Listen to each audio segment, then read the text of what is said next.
Heritage as a design material. Why new brands are inventing old histories. Welcome to the Threads of Culture, a show that unpacks the evolving landscape of design, branding, and the cultural forces shaping the global stage. Today, we're diving into how the look and feel of history became something you can download, assemble, and slap on a product that didn't exist 6 months ago. Authenticity is no longer something a brand earns, it's something a brand installs. Pick a serif font, add a crest, distress the texture, write est an 18-something beneath it, print it on craft paper. Congratulations! You now have a brand that looks like it survived 2 world wars and a Great Depression. But it was born last Tuesday.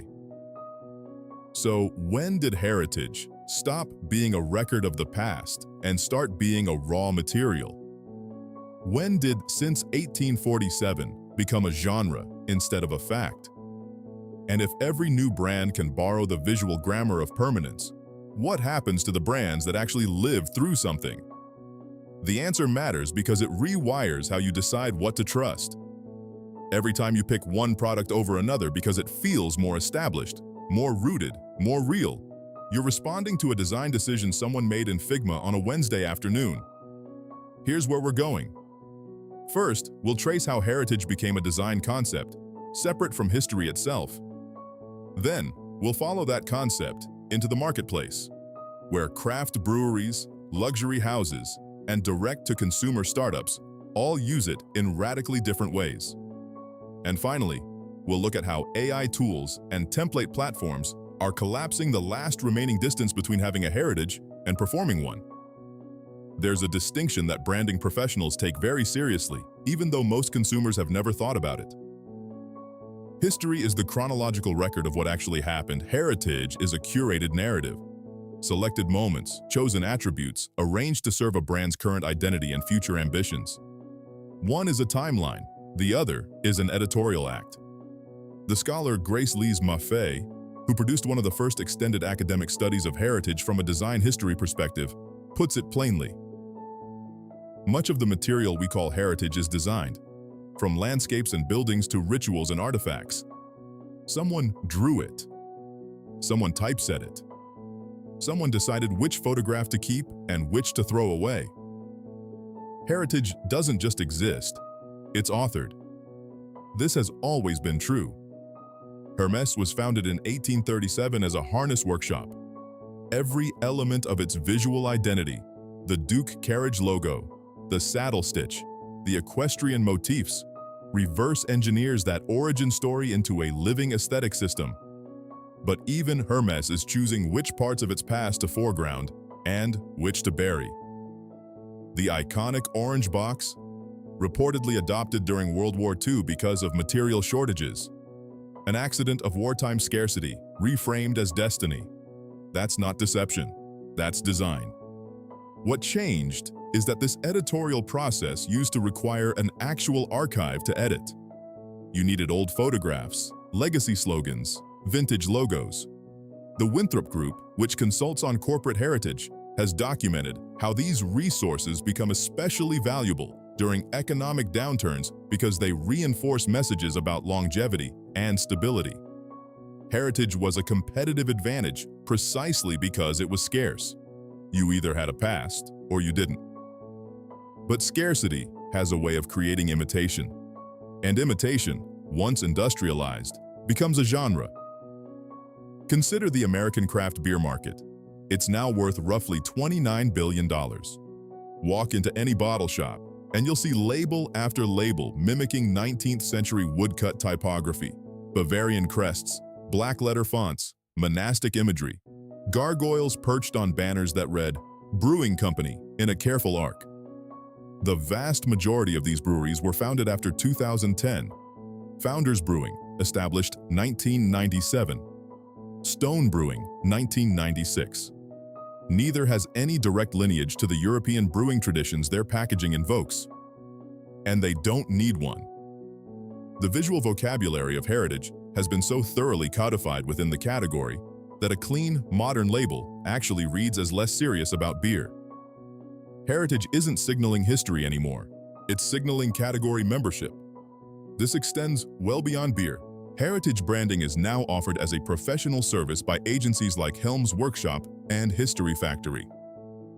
The recommended first step for new brands seeking this treatment is to, and I quote, explore the heritage of your industry or cultural context, not your heritage. The heritage. The implication is that heritage is ambient. It belongs to everyone. You don't inherit it, you borrow it. Old Spice represents the most fascinating case because it actually has a legitimate history dating to 1937, and it chose to treat that history as raw material for ironic reinvention. The rebrand of the 2010s leaned into nautical imagery and vintage-inspired packaging, but with a knowing comedic tone. Then, in a move of almost philosophical complexity, it released actual retro packaging as limited edition products. The brand was performing nostalgia for its own previous performance of heritage. It's heritage all the way down, and it worked because the audience wasn't being fooled. They were being invited into the game. This is where the direct-to-consumer generation becomes relevant. Warby Parker built its founding narrative around a backpacker who lost his glasses. Glossier constructed an origin myth from a beauty blog. Allbirds made New Zealand merino wool into a pastoral creation story. None of these brands are old, but they've all built heritage-like founding narratives that function identically to the crests and founding dates of a century ago. The startup pitch deck has replaced the coat of arms. The rhetorical structure is identical. A mythic origin, a guiding principle, a sense of destiny. If you scroll through the Our Story pages of 10 different DTC brands, you'll notice the same visual tropes recurring with eerie consistency. The black and white founder portrait. The raw materials photographed like relics. Workshop imagery bathed in natural light. These aren't coincidences. They're conventions of a genre. Research published in the Journal of Brand Management found something crucial about how consumers process all of this. When heritage brands introduced packaging with lower visual continuity, meaning designs that broke from their established aesthetic codes, it didn't just confuse consumers. It actively damaged the brand's heritage perception. The look is the heritage, not the timeline, not the founding documents. The typography, the texture, the color. This is why fabricated heritage works. Consumers aren't fact-checking founding dates. They're reading visual signals. And those signals have become perfectly reproducible. Which brings us to the present moment. Canva offers heritage-style templates by the thousands. Adobe Fonts gives anyone access to Caslon and Garamond, the workhorses of historical gravitas. And generative AI has collapsed the last remaining barrier. Type a prompt into any image generator. Vintage Apothecary label for artisanal soap company established 1892. The result will be indistinguishable from real branding. Embossed paper, wax seals, letterpress impressions, deckled edges. The entire material language of heritage can now be simulated digitally with zero knowledge of the traditions it references. This isn't entirely unprecedented. 19th century American patent medicine companies routinely invented European lineages and fabricated founding dates. What's new is the self-awareness. Today's brands know that consumers know the heritage is performed, and consumers participate willingly in the fiction. We've shifted from authenticity, meaning real history, to authenticity, meaning coherent performance. A brand doesn't need to be old. It needs to commit to the bit. And as the tools for committing to that bit become universally accessible, the premium on genuine heritage either collapses entirely or, paradoxically, becomes more valuable than ever as a form of scarcity. There's already a counter-movement. The hyper-minimal, sans-serif aesthetic that dominated DTC branding from 2015 to 2020 was a direct reaction to heritage saturation. Strip everything back. No crests, no serifs, no founding myths, just clean geometry and millennial pink. But that aesthetic was also commodified within a few years. The cycle of appropriation is now faster than the critique of appropriation.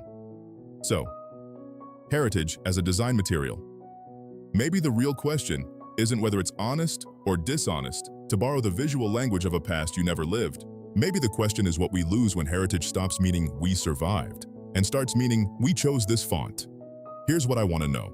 The next time you pick up a product with a crest, a serif, an ester date, and a texture that feels like it's been handled by 4 generations of craftsmen, are you going to check the founding year? Or are you going to buy it anyway because the feeling is the point? Be honest, I think you already know which one you'll do. If this changed how you read a label, a logo, or an origin story, share it with someone who's ever trusted a brand without asking when it was actually born.